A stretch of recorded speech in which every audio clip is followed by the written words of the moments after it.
These events happened a handful of times that I can remember from around the ages of 8 to 13. Most of them happened like this. I'd wake up randomly in the middle of the night.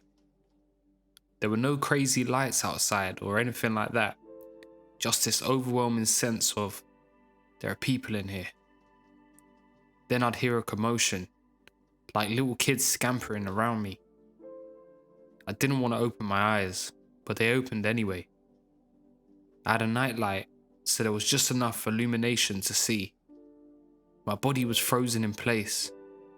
I could move my eyes freely, and I could move my neck ever so slightly, but that was it. There were 3 beings in the room, and they looked 100% exactly like the picture that I shared. One was on the left, one was on the right, and one stood at the foot of the bed. All of them were slightly under 4 feet tall, if I had to guess.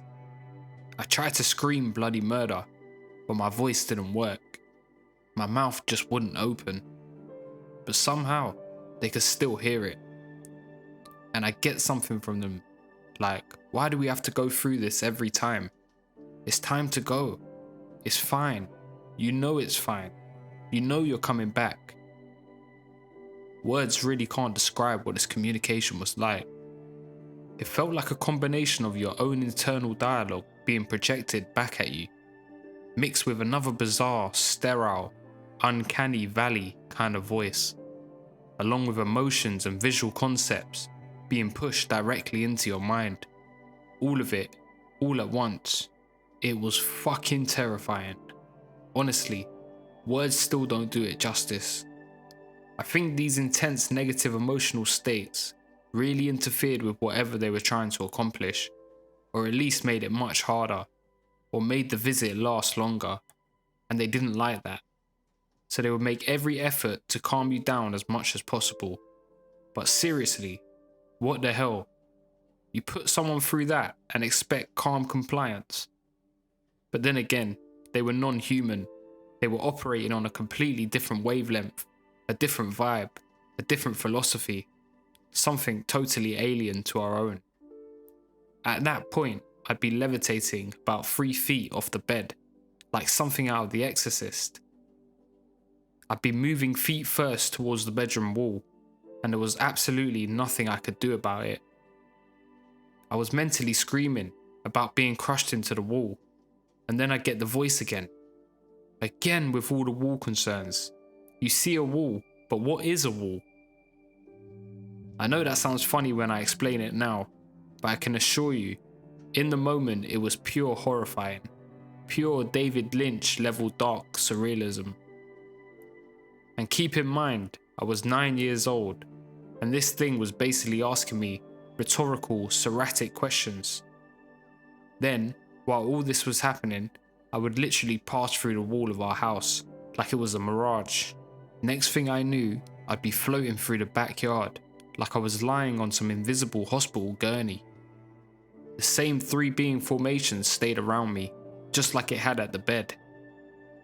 Then we'd reach a certain point in the yard, and suddenly my entire body would be hit with this intense pins and needles feeling, like when your leg falls asleep so badly that you can barely walk, except it was my entire body. Then my consciousness would switch off like a light switch. When I came to, I was lying on a smooth bench-like thing that seemed to be built into the wall, if that makes sense. I could move my neck a lot more at that point. There were no doors anywhere, only rounded openings and arches. Everything in that place felt smooth and round, and I could instantly tell I was inside something huge. I could also tell there was much more beyond those openings. The whole place was slightly warm and slightly dim. There was light, but no visible light source anywhere. The air had this hazy moisture-like quality to it, and the smell was incredibly distinct. Hard to describe, but metallic and electric, almost like wet pennies. I know you can't technically smell electricity, but if you could, this is what it would smell like. Then another being would walk in. It had the exact same type of head as the smaller ones, but this one was tall, around 6'3". The second I saw it, my heart started pounding out of my chest and I screamed. This time though, my voice actually worked, and I got from him was this sad, almost offended feeling of, "We're friends, remember?" Then instantly I'd get hit with this flood of memories. Things like playing some kind of patty cake hand game with him, and him showing me what felt like a mental PowerPoint presentation, like a game, but also informative somehow. He could tell I remembered, and once he knew that, he seemed less upset. Then came one of the most horrifying parts of the entire experience. Into the room walked this pale, pastel green skinned creature, around 8 feet tall, wearing a jet black flowing robe, like something a ritual oculist would wear. Its head was enormous, shaped almost like a guitar pick, maybe over 2 feet wide, and each end of the head were these massive pitch black eyes, about the size of mini footballs.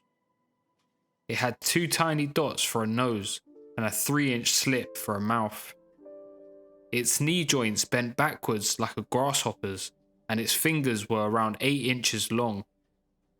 For whatever reason, those fingers were always moving slightly, non-stop, for no obvious reason. It was unbelievably creepy. There was no question whatsoever that this thing ran the show. And yet, what I got from it was sympathy, understanding, and a sense of, I know this sucks and I'm sorry. If anything in that place felt even remotely human or relatable, it was him. But holy shit, he was terrifying to look at. Then, I black out again. Now, I'm lying on a table. It feels metallic, but weirdly comfortable. There's a big light shining down on me. Not blinding, but brighter than anything else I'd seen in that place. And I'm naked. I absolutely hated the fact that I was naked. The guitar pick-headed creature is hovering over me, and my old friend, Mr. Tall White, is standing in the background. Then these devices started moving towards me from different directions. From the floor, from the ceiling, but I couldn't get a clear look at any of them. But they definitely seemed like some kind of diagnostic tools. Then, Tall White hands Guitar Pick a rectangular silver box.